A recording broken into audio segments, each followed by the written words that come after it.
जयगड पोलिसांची धडाकेबाज कामगिरी. गणपतीपुळे घरफोडी प्रकरणात 2 आरोपी अटक. 95% मुद्देमाल जप्त. गणपतीपुळे इथं घडलेल्या घरफोडी प्रकरणाचा छडा लावत जयगड पोलिसांनी केवळ 2 दिवसात 2 आरोपींना अटक करून तब्बल 95% मुद्देमाल हस्तगत करण्यात यश मिळवलं आहे. या कारवाईत 2,21,530 रुपये किमतीचे सोन्याचे दागिने व रोख रक्कम जप्त करण्यात आली आहे. ही घटना 26 ते 27 ऑगस्ट 2025 दरम्यान गणपतीपुळे येथील केदारवाडी भागात घडली होती. फिर्यादी वीरेंद्र शांताराम गोसावी वय वर्ष 42 यांच्या घराचं कुलूप तोडून चोरट्यांनी 2,36,200 रुपये किमतीचे दागिने व रोकड लंपास केली होती. या गुन्ह्याची नोंद झाल्यानंतर उपविभागीय पोलीस अधिकारी निलेश माईनवर यांनी घटनास्थळी भेट देऊन तपासाची दिशा ठरवली.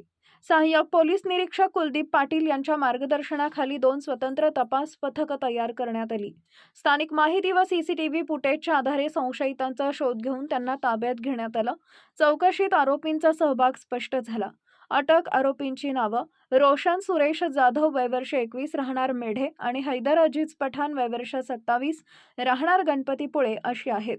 विशेष म्हणजे आरोपी हैदर पठाण याच्यावर यापूर्वी रायगड, मुंबई व रत्नागिरी जिल्ह्यात चोरी व घरफोडीचे तब्बल 15 गुन्हे दाखल असल्याचं उघड झालंय.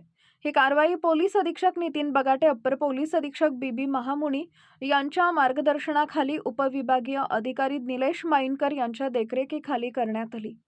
सहाय्यक पोलीस निरीक्षक कुलदीप पाटील यांच्या नेतृत्वाखालील पथकात पोलीस उपनिरीक्षक विलास दिडपसे, सहाय्यक पोलीस अनिल गुरव आणि इतर सहकार्यांचा समावेश होता. जयगड पोलिसांच्या या जलद गतीनं यशस्वी कारवाईचं स्थानिकांकडून कौतुक होत आहे.